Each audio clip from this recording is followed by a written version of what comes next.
Senhor nosso Deus, nosso Pai que está nos altos céus, santificado seja o teu nome. Nesta hora, ó Pai, com humildade, te imploramos que o teu Santo Espírito esteja connosco, que nos abra o coração à influência da tua palavra e que todos nós possamos sair abençoados por ti e também, Senhor, mais amigos uns dos outros, para que um dia todos possamos estar no lugar que tu foste preparar. É tudo quanto te imploro, em nome de Jesus. Amém.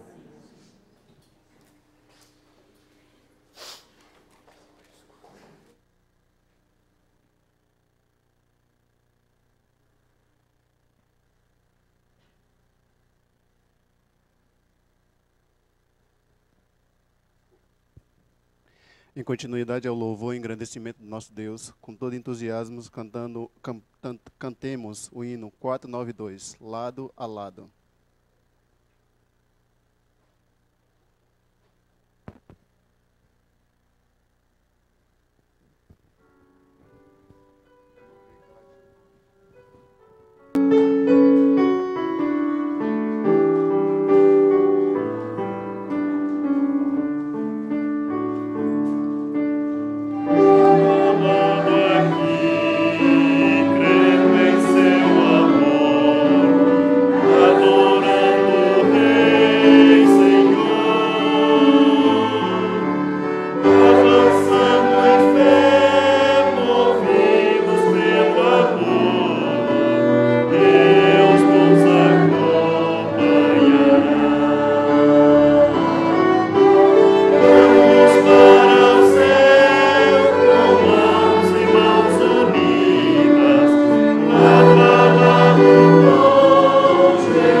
Convidava agora aqueles que pudessem fazê-lo a curvarmos de joelhos perante o nosso Deus.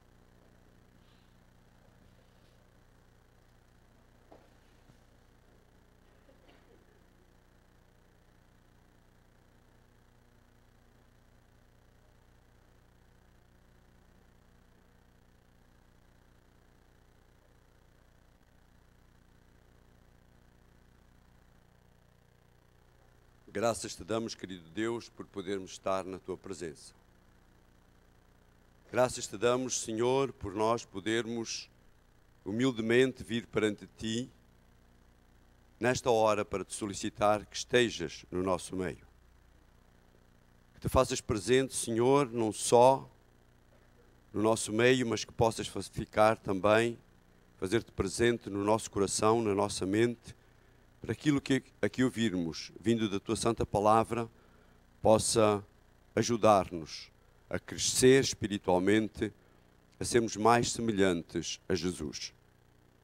Derrama uma dose dobrada do teu Santo Espírito sobre o irmão Vítor, para que ele possa trazer-nos essa mensagem que nos ajude a crescer, que nos ajude na nossa transformação. Uma transformação essa que nos conduzirá a vivermos ao teu lado pela eternidade. Sei com aqueles que aqui não estão neste momento, Senhor, que se encontram no seu leito de dor. Te relembramos especialmente a irmã Maria José, a avó Inácia, a avó Bia.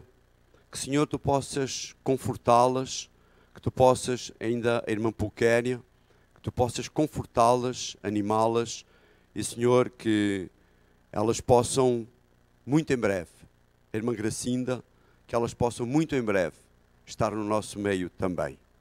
No nome santo de Jesus, agradecemos e pedimos tudo isto. Amém.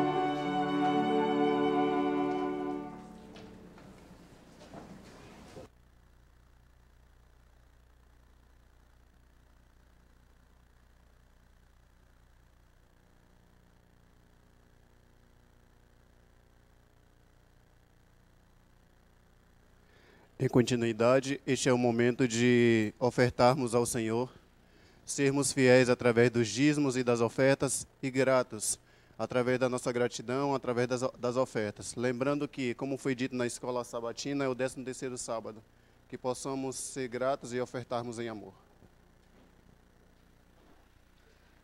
A melhor dádiva, 589.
Oremos.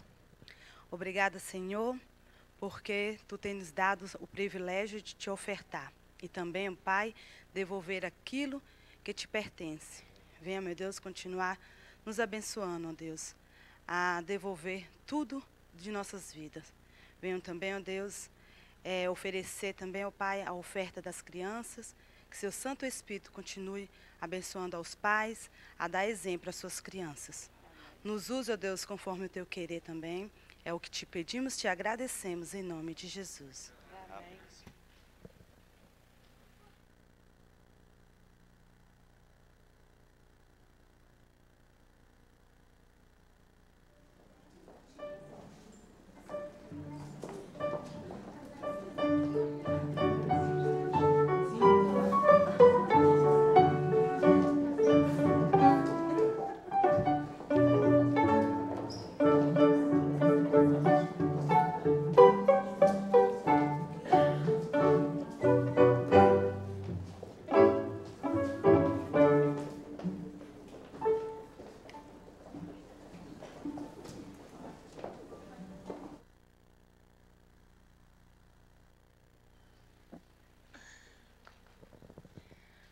Olá, bom dia, bom sábado.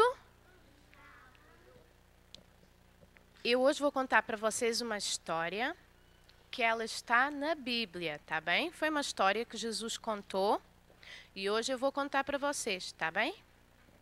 A nossa história está lá em Mateus e acho que vocês já ouviram falar dessa história. Mas eu primeiro quero perguntar a vocês, quantos de vocês já plantaram uma plantinha? Eu acho que todos, não foi? Pois é, nós todos já plantamos uma plantinha. E hoje eu vou contar para vocês a parábola do semeador. Espero que vocês possam compreender, tá bem? Olha, certo dia, um homem, ele saiu a semear. E ele foi lançando as sementes. E ao lançar essas sementes, umas caíram na beira do caminho. Aí, sabem o que é que aconteceu? Apareceu os passarinhos e, comeram todas as sementes. Outras, sabem onde é que elas caíram? Elas caíram lá numa terra que ela tinha, olha, muitas pedras. Tinha muitas pedras. E aí, a sementinha, ela brotou. Mas só quando veio o sol, sabem, queimou a plantinha toda. E outras, elas caíram numa terra que tinha muitos espinhos. Vocês estão vendo? Essa terra tinha muitos espinhos. E os espinhos cresceram e abafaram a sementinha. Estão a ver? Não tem nada. E outra semente caiu numa terra muito boa, fértil. E olha, o que é que aconteceu? A sementinha cresceu muito forte. E então Jesus, ele quis ensinar às pessoas que a sementinha é a palavra de Deus. E que e nós, as pessoas, somos a terra. E quando nós ouvimos a palavra de Deus, é como se a sementinha tivesse a cair aonde? Dentro do nosso coração. E vem depois aquelas que caiu no caminho, aí depois vem o inimigo, o mal, e tira essa palavra do coração.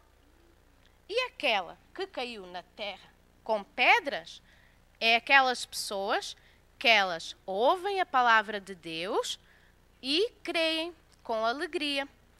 Só que essa terra, ela está seca, ela não tem nutrientes, não é? A pessoa. E a água também é a palavra de Deus. E se a pessoa não lê a Bíblia, o que é que acontece? A terra, o nosso coração, ele fica seco. E a semelhança da terra com espinhos é aquelas pessoas picam. Pois é. Isso. E os espinhos, à semelhança das pessoas, são aquelas pessoas que elas ouvem a palavra de Deus, só que depois, com os problemas da vida, com as aflições e também os prazeres do mundo, as pessoas acham que isso é mais importante e acaba que sufoca a palavra de Deus. Mas tem pessoas que elas têm o coração o quê? Têm o coração aberto à palavra de Deus e elas crescem. Por quê? Porque além delas ouvirem e elas obedecerem à palavra de Deus, elas têm comunhão com Deus todos os dias. E essas pessoas, elas tornam-se o quê? Fortes e elas crescem. E vocês e eu, nós devemos ser como o quê? Como uma terra boa, que nós possamos ouvir e obedecer à palavra de Deus. Quantos de vocês querem agora, no ano novo, que vai iniciar um ano novo, não é? Quantos de vocês querem prometer ao Senhor que vocês vão ouvir e obedecer à sua palavra? Quantos querem? Eu quero. Vocês querem? Sim? Querem? Então agora vamos fazer uma oração? Sim? Agora oro eu, tá bem?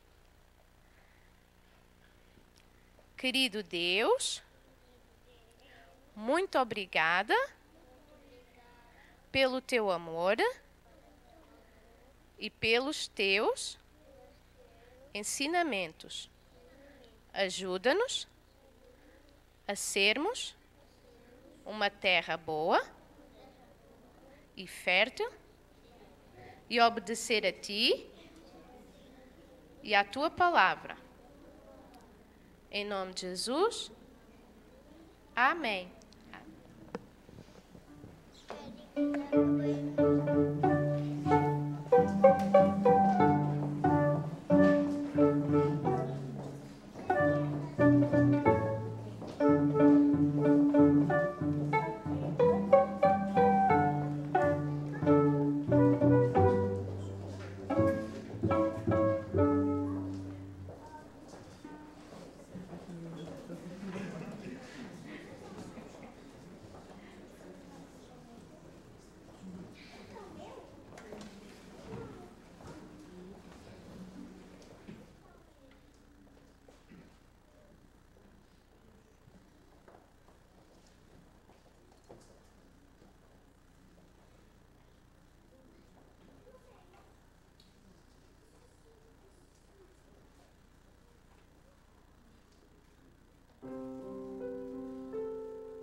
Manancial de toda a bênção, vem o canto inspirar dons de Deus que nunca cessam.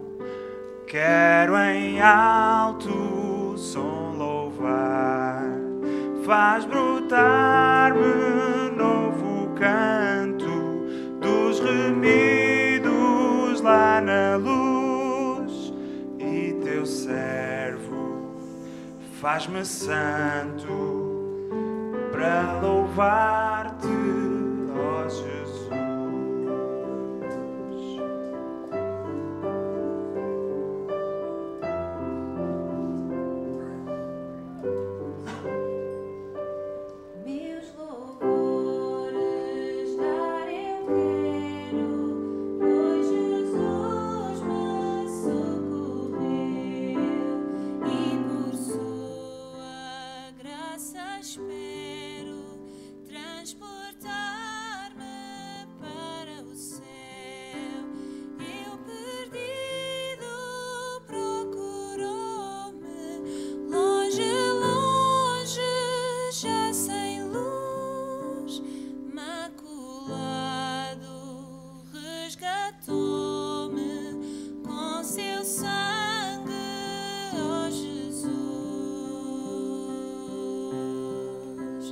Cada dia, cada hora, sou a graça devedor.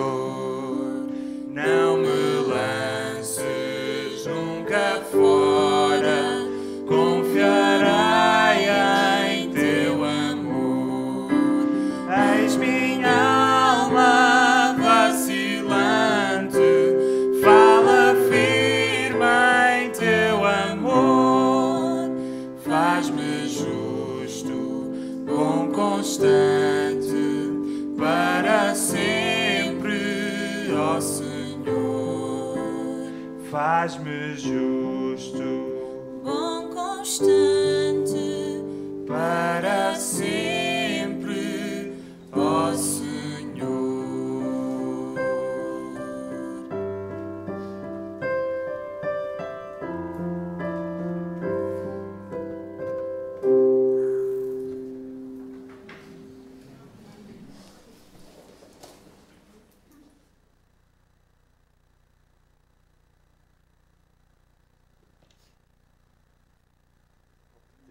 Obrigado à Joana por este momento. E dou-vos bons dias a todos e que se possam sentir bem na casa do Senhor. Irmãos, já passou mais um ano. E, se bem vocês se lembram, quando iniciou este ano, nós oramos. Aliás, eu penso que é o hábito que nós temos, um hábito bom, quando iniciamos uma viagem, é pedir a proteção, é pedir a companhia do Senhor. E quando chegamos ao destino, o nosso hábito é, quando desligamos o carro, é agradecer ao Senhor pela boa viagem. Penso que é um hábito que todos temos. Também, no início de 2017, encetámos uma viagem de 365 dias, 5 horas, 48 minutos, 48 segundos. Aproximadamente. Oramos pedindo a Deus um bom ano, sempre na sua companhia, com a sua proteção. E estamos a chegar ao fim da viagem. E amanhã, à meia-noite, nós com certeza vamos agradecer ao Senhor pela boa viagem. Quem cala, consente. Quem cala, consente. A que horas é que vamos fazer esta oração de agradecimento? Às 5 e pouco, não é? Horas do pôr do sol. Irmãos,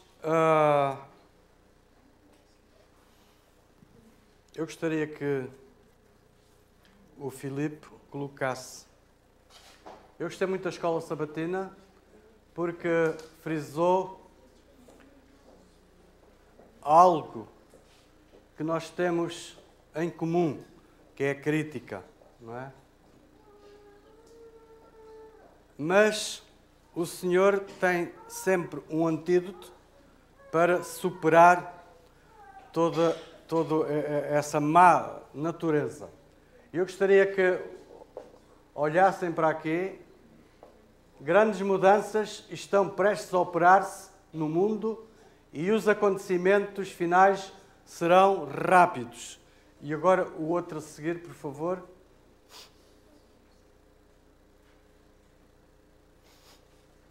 Porém, o Senhor, em Isaías 41:10, diz: não temas, porque eu sou contigo, não te assombres, porque eu sou teu Deus, eu te fortaleço, te ajudo e te sustento com a destra da minha justiça. Isaías 41:10. E agora um outro pensamento, que vem também em Isaías 41:13, diz: porque eu, o Senhor teu Deus, te seguro pela tua mão direita e te digo, não temas, eu te guardo. Que o Senhor possa abençoar a sua palavra. E realmente, eu hoje gostaria de falar de um profeta, que é o profeta Joel. Pouco se fala daqui de cima, mas é um profeta que também tinha essa preocupação com o povo. O povo criticava, o povo nunca estava satisfeito, o povo era rebelde, e o profeta Joel, no capítulo 2, se os irmãos quiserem fazer o favor de abrirem, isto aconteceu há mais de 27 séculos, e com base na visão divina, Joel, referiu-se ao dia de Deus. E então ele começa por dizer, quem abriu e quem já achou, eu gostaria que se levantasse e que lesse Joel, versículo 1 e versículo 2. Por favor.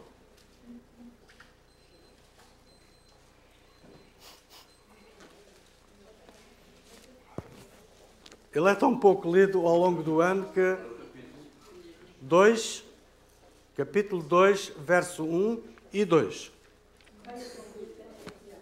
Quem quer... Mas eu gostaria que se levantasse e que lesse, por favor. O Caio talvez tenha enviado. Deus todo dos vingadores eternos. está chegando. Já está perto.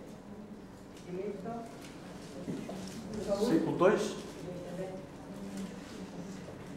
Dia de trevas e de escuridão, dia de nuvens e de iniquidão, como a luz da aurora que se espalha sobre o mundo. Assim vem um povo grande e poderoso, como nunca houve antes nem haverá depois, nos anos do fim, de geração em geração. Obrigado, irmã. Tocai a buzina em Sião e clamai em alta voz no monte da minha santidade. Sião refere-se à igreja, monte da minha santidade refere-se ao povo.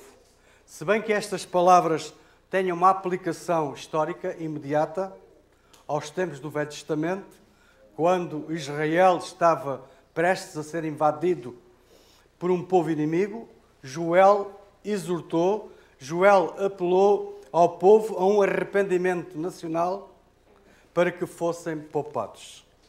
A razão pelo qual o povo foi poupado. Palavras referem-se também particularmente ao tempo do fim, vésperas do regresso de Cristo à terra. A mensagem convida a que toque a buzina em Sião, ou seja, na igreja, a dar o alarme no Monte Santo de Deus, ou seja, ao povo. Porque irão ocorrer acontecimentos de tal ordem que farão tremer todos os moradores da terra e, como no passado, no tempo de Joel, o Senhor apela, o Senhor exorta a cada um de nós: convertei-vos a mim de todo o coração. No verso 12, os irmãos encontram esta passagem. Tocai a buzina em Sião, santificai em jejum, apregoai um dia de proibição, congregai os anciãos e todos os moradores desta terra na casa do Senhor vosso Deus, e clamai ao Senhor. Resumindo, que quer Joel dizer com estes versículos? Antes, porém, em Neemias 9, capítulo 9, versículo 2, diz o seguinte: E os da linhagem de Israel se apartaram de todos os estrangeiros, puseram-se em pé e confessaram os seus pecados e as iniquidades dos seus pais.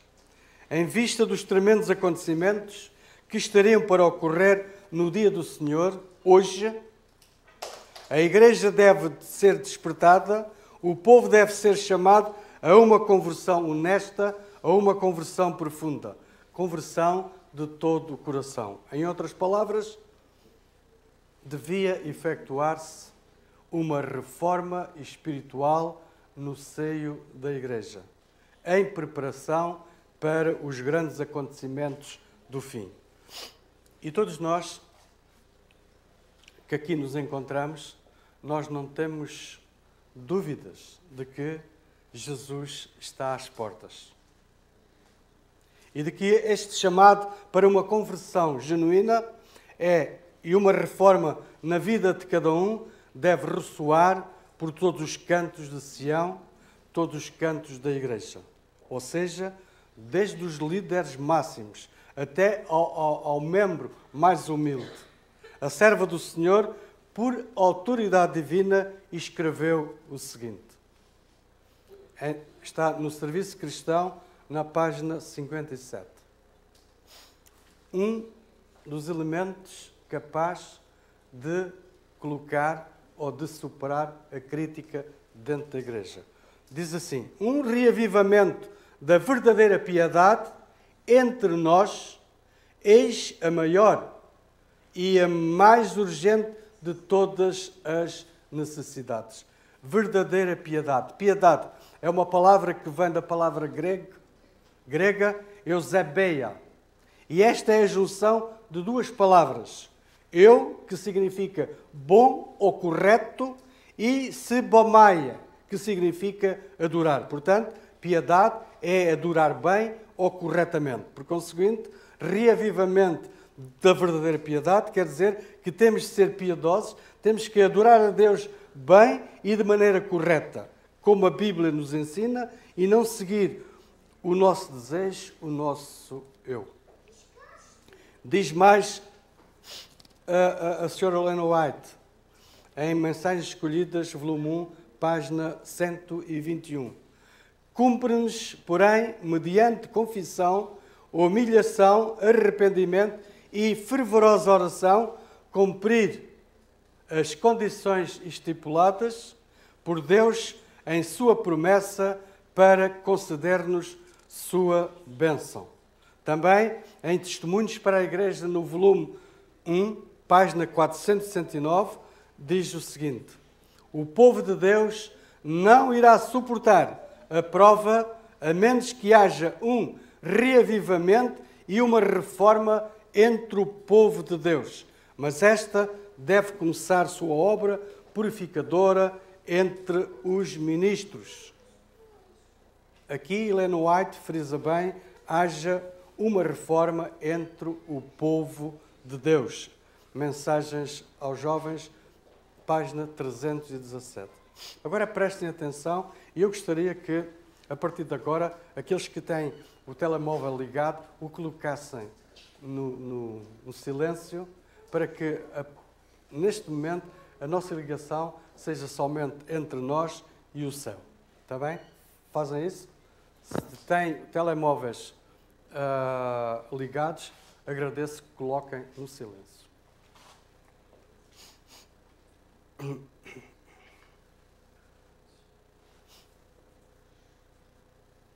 A serva do Senhor escreveu para mim, para nós que aqui estão, aquilo que eu vou ler. E diz o seguinte: tem que ter lugar um reavivamento e reforma sobre o ministério do Espírito Santo. Reavivamento e reforma são duas coisas diferentes. Reavivamento significa renovação da vida espiritual, uma vivificação das faculdades, do espírito e do coração, um ressurgimento da morte espiritual. Reforma significa reorganização, mudança de ideias e teorias, hábitos e práticas. A reforma não produzirá os bons frutos da justiça, a menos que esteja ligado a um reavivamento do espírito. Reavivamento e reforma devem fazer a obra que lhes é designada e, para fazerem essa obra, têm de se unir. Isto vem escrito ou foi republicado em Serviço Cristão, na página 42. E em Conflitos dos Séculos, página 503, a Sra. White escreve o seguinte: antes dos juízos finais de Deus caírem sobre a terra, haverá entre o povo do Senhor tal avivamento da primitiva piedade como não fora testemunhado desde os tempos apostólicos. O Espírito Santo e o poder de Deus serão derramados sobre seus filhos. No entanto, infelizmente, nós estamos a viver na terra e o inimigo trabalha assiduamente, ele brama como um leão para desviar a autêntica reforma espiritual que o Senhor quer operar dentro do seu povo. E o método dele é adulterar o verdadeiro. É oferecer uma falsificação. E os irmãos sabem porquê? Para promover a desordem, para promover o caos e a perdição em lugar da verdadeira conversão, em lugar da vida eterna. E como é que ele faz isso? Declara a pena inspirada o seguinte: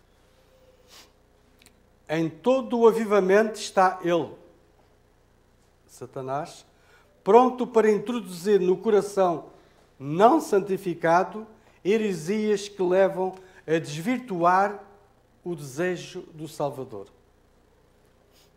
E em toda a história da Igreja, nenhuma reforma foi levada avante sem encontrar obstáculos.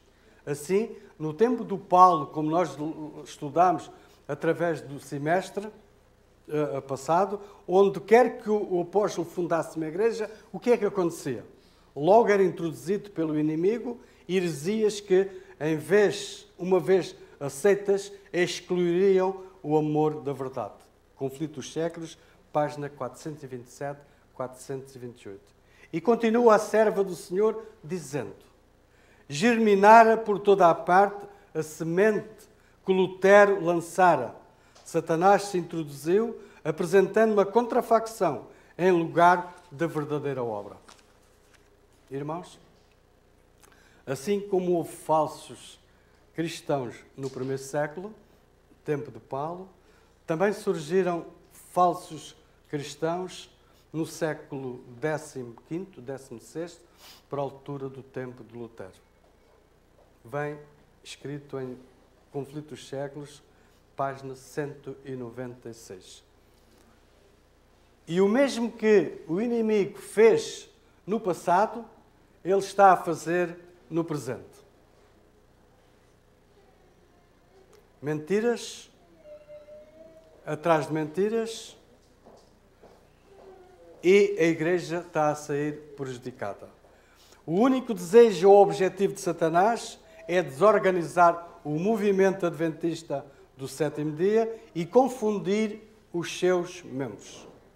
É assim que tanto em nossa história, como movimento, como particularmente nestes últimos anos, têm surgido inúmeros grupos dissolventes que a si mesmos se denominam reformistas, quando na realidade só fazem destruir. Porém, sua obra não resiste à prova bíblica. Por seus frutos os conhecereis. Mateus 7,16. Há, porém, um traço de caráter muito comum nos falsos movimentos de reforma, que nós, aqueles que estão ligados com Cristo, não é? E eu apelava a que cada dia se aproximasse mais de Cristo, porque é no contemplar que a nossa vida é transformada. Porém, como dizia, há um traço de caráter muito comum nos falsos movimentos de reforma que surgem dentro da Igreja. É o espírito de discórdia, é o espírito de crítica, é o espírito de revolução. Adverte o espírito de profecia. Terceiro volume, página 254. É chegado o tempo para se realizar uma reforma completa. Quando esta reforma começar, o espírito de oração atuará em cada crente e banirá da Igreja o espírito de discórdia e luta. É chegado o tempo para se realizar uma reforma completa entre os membros. Quando esta reforma começar, o espírito de oração irá atuar em cada crente e banirá da Igreja o espírito da discórdia, da crítica e da luta. Em outras palavras, o primeiro fruto de uma reforma verdadeira, qual é? É a eliminação da discórdia, da crítica e do espírito de revolução dentro da Igreja. Sempre que um desses assim chamados movimentos de reforma suscite um espírito de crítica contra os dirigentes da obra e contra a organização da Igreja, fazendo eclodir o espírito de discórdia, saibamos desde logo que se trata de uma falsificação da verdadeira reforma. Ainda que estes movimentos surgem dentro da Igreja, terminam sempre na formação de setores separatistas, pois não suportam a prova do tempo. Mas é com tristeza que causam grande mal, desencaminhando pessoas sinceras dentro da Igreja que não estão bem firmadas em Jesus na verdade. No Conflito dos Séculos, página 643, a serva do Senhor dá ênfase. Em todo avivamento da obra de Deus, o príncipe do mal está desperto para a atividade mais intensa e aplica atualmente todos os seus esforços em preparar-se para a luta final contra Jesus e seus seguidores. Mais diz na página 429 do Conflito dos Séculos: desperte do sono o povo de Deus e inicie com fervor a obra do arrependimento e da reforma. Que possamos investigar as Escrituras para aprender a verdade como ela é em Jesus. Façamos uma consagração completa a Deus e, com certeza, de certeza absoluta, não irão faltar evidências de que o inimigo ainda se acha em atividade, ainda se acha em vigilância. Com todo o engano possível, ele manifestará seu poder, chamando em seu auxílio anjos caídos do seu reino. Em 2 Timóteo 3,12, alguém sabe o que é que lá diz? Aqueles que querem viver uma vida piamente, o que acontece? Irão sofrer perseguições.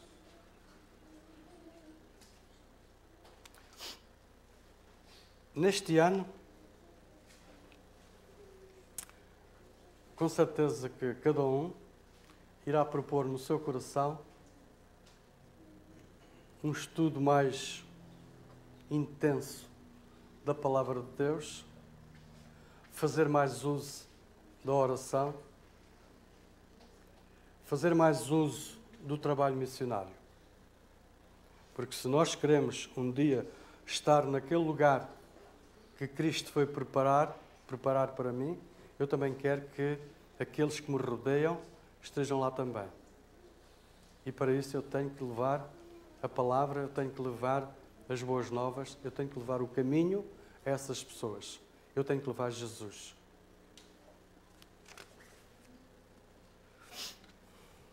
O inimigo, se nós colocarmos em nosso coração que iremos fazer mesmo isso, o inimigo também irá ativar um mecanismo de contrafação. E é interessante, no segundo volume de Testemunhos Seletos, na página 107, diz o seguinte: surgirão homens e mulheres, proclamando possuir alguma nova luz ou alguma nova revelação e cuja tendência é abalar a fé nos marcos antigos. Suas doutrinas não resistem à prova da verdade de Deus. Mesmo assim, almas irão ser enganadas. Só há uma maneira de nós resistirmos aos enganos do inimigo, que irão ser ferozes, ao aproximar-me cada vez mais da volta de Jesus. Os irmãos sabem qual é? Vamos abrir as nossas Bíblias em Romanos 13, 11 e 14.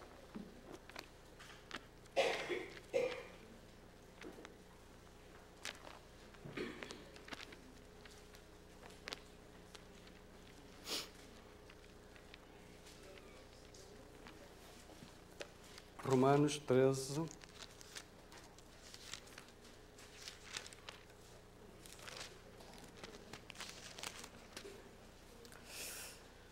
Romanos 13, 11 a 14.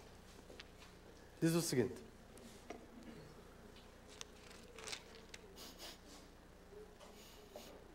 e digo isto a vós outros que conheceis o tempo. Já é a hora de vos despertardes do sono, porque a nossa salvação está agora mais perto do que quando no princípio cremos. Vai alta a noite e vem chegado o dia.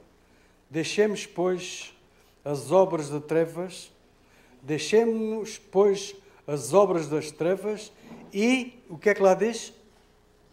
Revistamo-nos das armas da luz.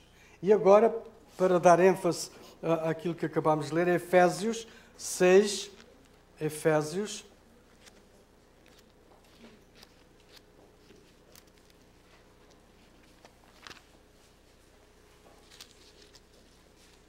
6.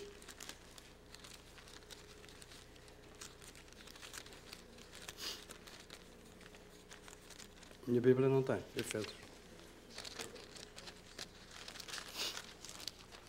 Efésios, capítulo 6,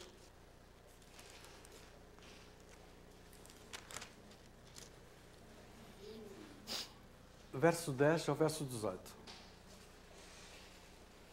E diz o seguinte: quanto a mais, sede fortalecidos no Senhor e na força do seu poder. Revesti-vos de toda a armadura de Deus, para poderes ficar firmes contra as ciladas do diabo. Porque a nossa luta não é contra o sangue e a carne, e sim contra os principados e potestades, contra os dominadores deste mundo tenebroso, contra as forças espirituais do mal, nas regiões celestes. Portanto, tomai toda a armadura de Deus para que possais resistir no dia mau e depois de teres vencido, tudo permanecer inabaláveis. Verso 14. Estai, pois, firmes, cingindo-se com a verdade e vestindo-se da couraça de justiça. Calçai os pés com a preparação do Evangelho da paz, abraçando sempre o escudo da fé, com o qual podereis apagar todos os dardos inflamados do inimigo. Tomai também o capacete da salvação e a espada do Espírito, que é a palavra de Deus, com toda a oração e súplica, orando em todo o tempo, no Espírito, e para isso, vigiando com toda a perseverança e súplica por todos os santos. Irmãos, a única maneira de nós sairmos vitoriosos é revestirmos de Jesus Cristo. Revestir de toda a sua armadura que Ele, de boa mente ou de boa vontade, nos faculta. Revestir, há muitos significados para esta palavra revestir. Eu encontrei um significado que se coaduna bem com aquilo que eu estou a tentar transmitir aos irmãos. Entre outros significados, achei este significado: resguardar-se. Irmãos, eu não vou alongar mais porque não interessa. Que este novo ano nós possamos, cada um, que se possa resguardar em Jesus. E que a verdadeira piedade possa ser entre cada um uma realidade. Para isso basta ir a Jesus tal e qual nós estamos.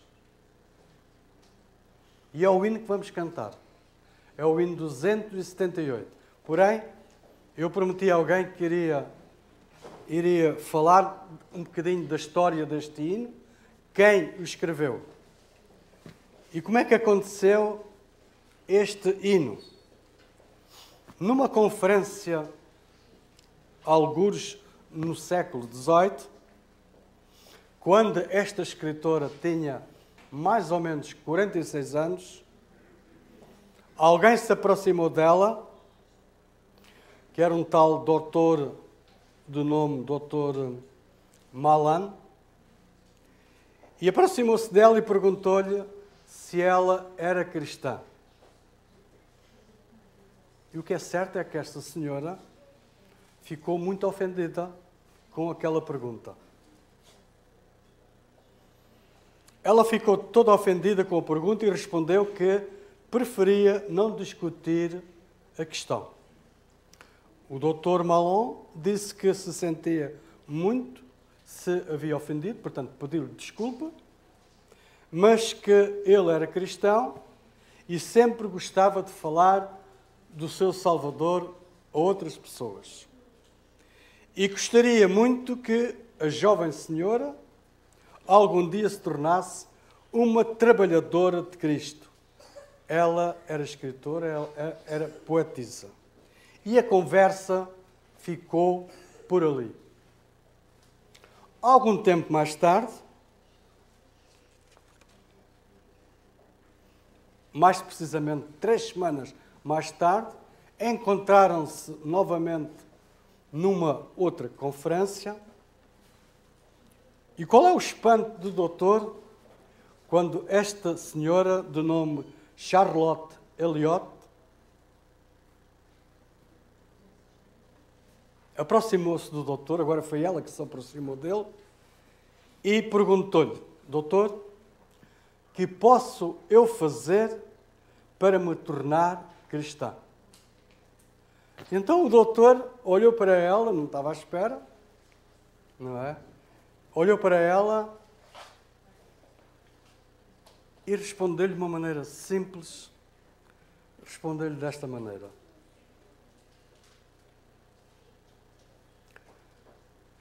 venha como está. Venha como está. Foi a resposta que o doutor deu a esta escritora.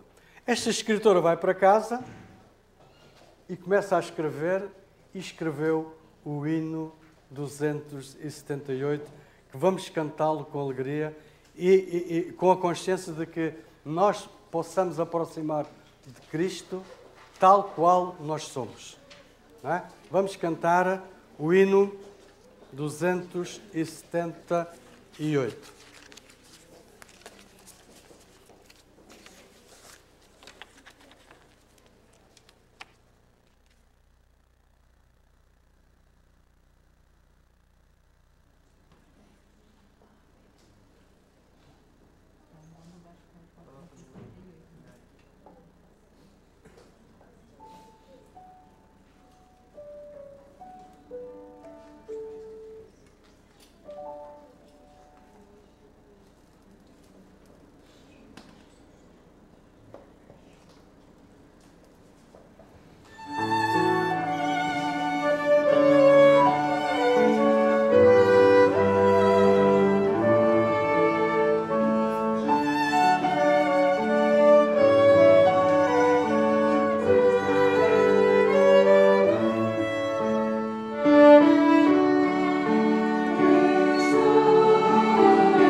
Senhor nosso Deus, nosso Pai, que está nos altos céus, santificado seja o teu nome.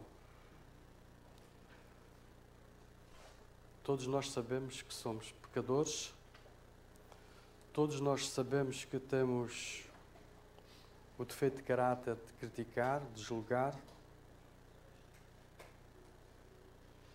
mas estou ciente, Senhor, com a tua ajuda, isso poderá acabar. Porque nós que aqui estamos hoje, Senhor, queremos estar contigo na Canaã Celestial. Para isso, Senhor, que nós possamos propor em nosso coração este ano fazer um verdadeiro reavivamento, uma verdadeira reforma nas nossas vidas.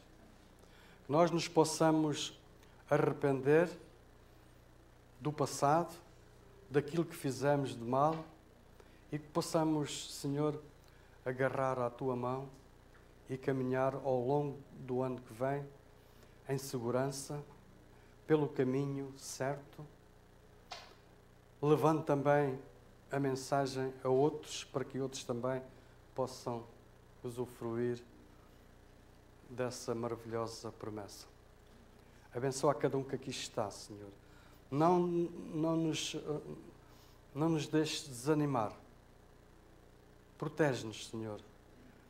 Ajuda-nos a fazer mais uso da Tua palavra, a fazer mais uso da oração, a fazer mais uso da meditação e a colocar todas estas 3 bases em prática, levar a mensagem às outras pessoas que nos rodeiam. É tudo quanto imploro nesta hora. Não que haja algum mérito em mim, mas por Jesus, que morreu por cada um de nós, morreu por mim na cruz do Calvário e deu-me a possibilidade de um dia estar com Ele quando Ele em breve voltar e levar-me para a Canaã Celestial. É tudo quanto imploro e agradeço em nome de Jesus.